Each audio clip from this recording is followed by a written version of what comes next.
Hi all, Bhaskar here from Dana. Welcome to this beautiful space, District 3. Thank you so much for being here.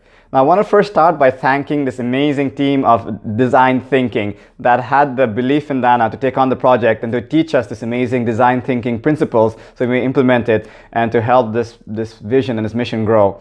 Thank you also to the District 3 community. This incubator has been supporting us since day one. They've given us so many gifts and now they've offered this space to create this event.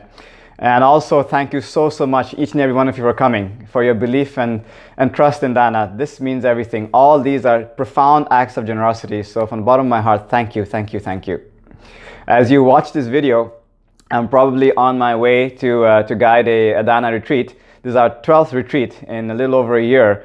And almost 300 people or so have benefited from retreats just in the last year or so, just to give an example of what's happening with Dana. And it's something beautiful, and the fact that you're involved in supporting this can allow more people to benefit. So on their behalf, thank you. Now, the design thinking team asked me to say a few words about, let's just say, the reason for being for Dana. And the reason is really very straightforward. The whole concept of Dana, which means generosity, is a very ancient concept. We have not designed or described or invented anything new. So almost all the ancient cultures, traditions, have had generosity as their founding principle, the very first teaching.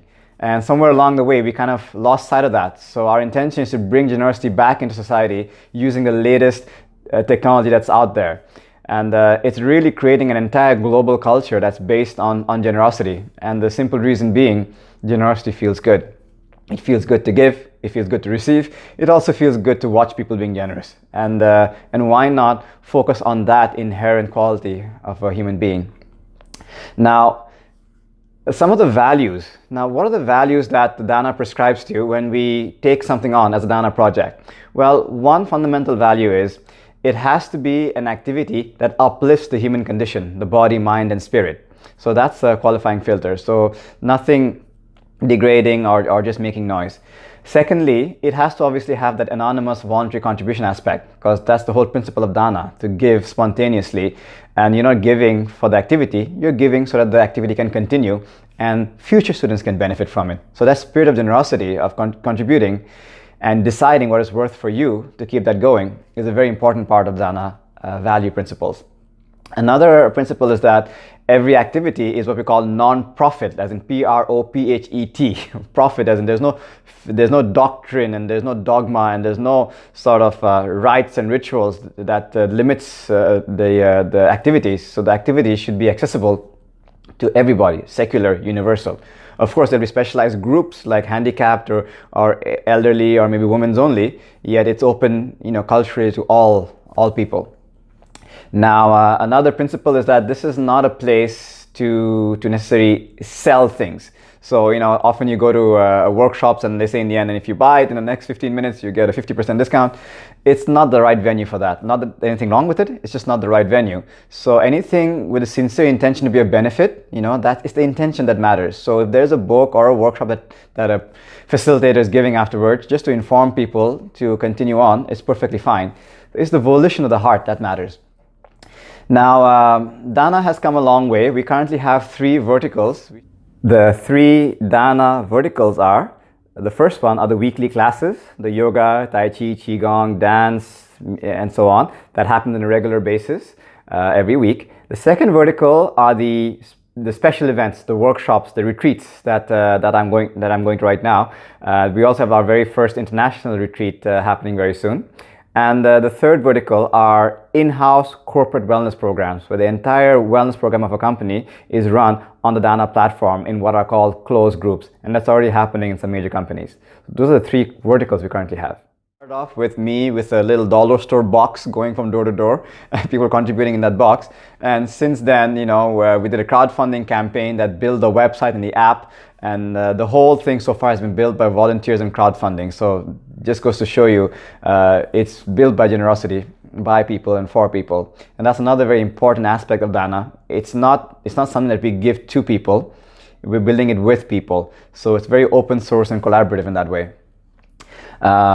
Now, the process of daana is something that some of you might already be familiar with. If you go on the website or the app, you'll find a geolocator with some pins on it. You just click on details and find out who's teaching what class, what the place looks like. And if you find it resonates with you, you can just register online and your space is reserved. And then you go through the activity, you benefit from it, and afterwards you receive an email saying, hey, I hope you like the class, would love to get your feedback, and please click here to keep the generosity flowing. And there you're invited to make an anonymous voluntary contribution. You enter whatever number you want, and transparently it goes through a PayPal platform. And the way it works is 10% goes to daana to cover our costs and to help us grow, and 90% goes to the actual facilitator and sometimes the host as well, depending on the circumstance. So that's kind of the process behind how daana works. Now, anything else to mention? Existing tools, certain existing tools that we have. We are very blessed with a genius IT guy, and he has built in really very comprehensive back end into daana system, where we have a good measurement of a lot of data that helps us. Like, for example, if you went to a class and you made a contribution, we don't know what your contribution is, but we do know how many people came to the class, and we also know what the total contribution is, so we know what the average is, so we can monitor that. We also know that if a space can hold, say, 20 people and is consistently holding 10 people, we know the occupancy is at 50%. And so these kind of metrics we kind of are collecting in the back end. We can also see how many people are canceling, how many people are going to multiple activities, how many people are referring people. And so all that kind of allows us to understand how healthy every single class is. And we're essentially putting this beautiful group together around you to help us increase these, what we call engagement metrics.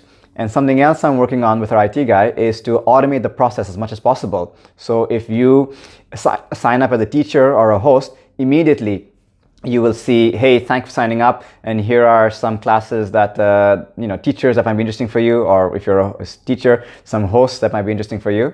And if you're a student, some classes that might be interesting for you. So to automate that process so that people can start being engaged right away.